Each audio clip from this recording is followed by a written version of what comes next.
इन भक्ति क्या होते हैं दरु को पूछो जाई, सवा शेर अन पावते अटल राज दिया ताही। अब भक्ति से कहते हैं आपको जय तुझे राजपाट कुछ चाहिए हमरा इधर ले ध्यान।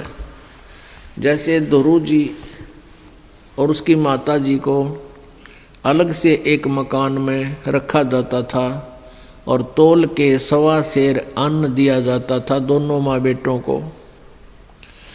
फिर दोरू ने अपनी माँ से प्रश्न किया कि माँ ये मेरे पिताजी को राज किसने दिया है, क्योंकि उसकी मौसी जी ने, दोरू की मौसी ने दोरू जी को उसके पिताजी के गोडों से, जो उनमें बैठा था उनके गोद में, गोद से छीनकर बाहर फेंक दिया था, लात मार दी थी कि तू यहाँ नहीं बैठ सकता।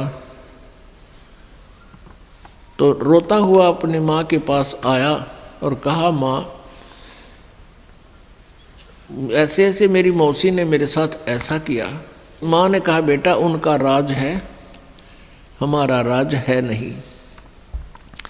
तो उसने पूछा माँ राज किसने दिया है मेरे पिताजी को। माँ ने कहा बेटा भगवान ने की लीला है, वही देता है सबको। उसी दिन से घर त्याग कर चल पड़ा कि मैं राज मांगूंगा भगवान से। भक्ति की तो मालिक ने उसको राज दे दिया। कुछ दिनों के बाद उसका मौसी वाला भाई मार दिया किसी शत्रुओं ने और वो राज्य फिर ध्रुव को प्राप्त हुआ।